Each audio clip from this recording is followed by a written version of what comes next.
Donc, dans cette vidéo, je vais te donner 3 conseils pour gérer correctement tes travaux. C'est une question qui m'a été posée dans les commentaires, mais aussi j'ai reçu des emails. Il est temps que j'y réponde. Allez, tu vas voir, ça va être intéressant. Bon, avant de commencer, je vais un petit peu planter le décor parce que c'est vrai que je te parle jamais trop de ce que je fais. Je vais quand même te donner des notions. Les travaux, mon expérience, c'est des centaines de milliers d'euros de travaux. J'ai des projets en chiffre d'affaires global qui représentent entre 700 et 900 000 euros de chiffre d'affaires à la revente. Donc derrière, sur des projets comme ça, on est sur des travaux qui représentent environ 2 à 300 000 euros de travaux. Alors c'est variable, 150 à 300 000 euros de travaux, c'est plus judicieux de partir sur ces tarifs-là. Donc en termes de travaux, je sais de quoi je parle, mais attention, dans cette vidéo, je vais te donner des conseils très simples. L'idée, c'est pas de faire de toi une entreprise dans le bâtiment. L'idée, c'est que tu sois capable à ton échelle de mettre en place les conseils que je te donne et que tu puisses t'en servir pronto, après la vidéo. Allez, c'est parti. Donc 3 conseils. On part pour le premier conseil. Premier conseil, il est bizarre parce qu'il est, il est autant valable, enfin pour moi il est valable, mais je comprendrais que tu t'y opposes, donc je vais te donner les 2 solutions à ce conseil.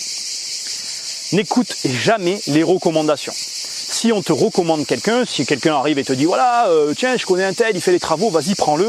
N'écoute jamais ces recommandations.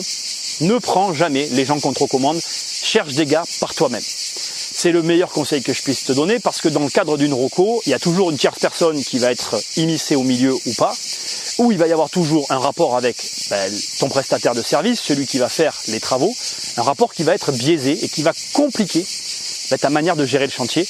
Donc simplifie-toi la vie dès le départ, n'écoute pas les recommandations. Je vais te donner un contre-conseil parce que il arrive, c'est rare, mais il arrive parfois qu'il y ait quand même des bonnes recommandations.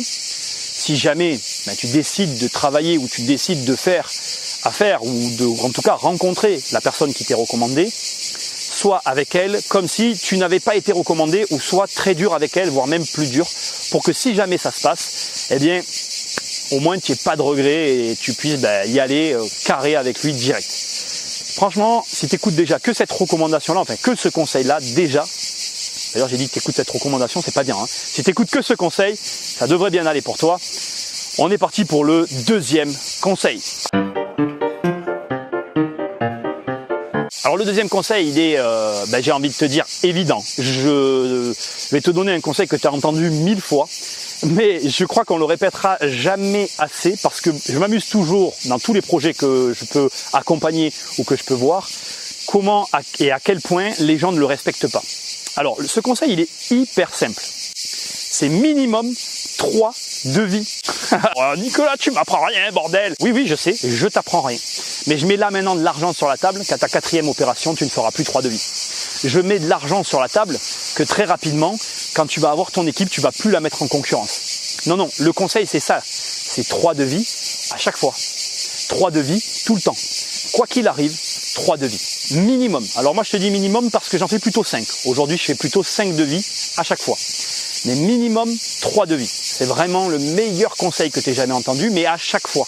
On ne le dit pas assez et j'insiste parce que, mais je le vois tout le temps en fait. Combien de gens se lancent, font des opérations, 1, 2, et après, il n'y a plus 3 devis, on travaille toujours avec la même personne, on ne met plus en concurrence, on va me dire, oui, une relation de confiance s'est installée, la confiance n'exclut pas le contrôle.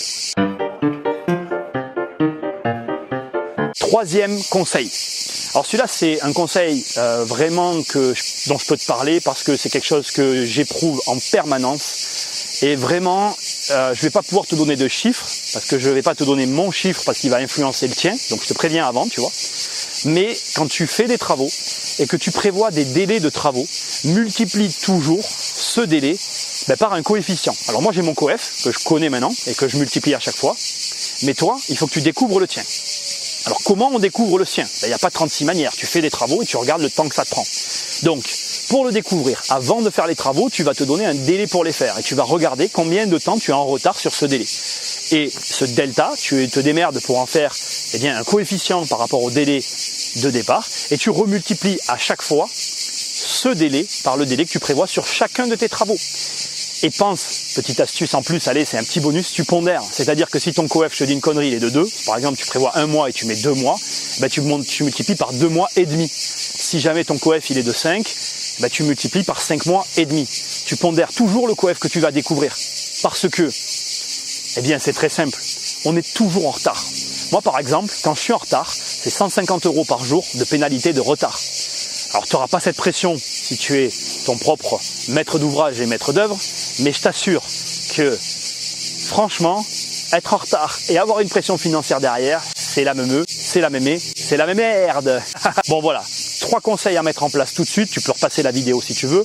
Partage cette vidéo à tous ceux qui auraient besoin de conseils dans les travaux. Moi je te dis à très bientôt dans une prochaine vidéo. Ciao. Non, tu t'en vas déjà? Investir, c'est plus fort que toi.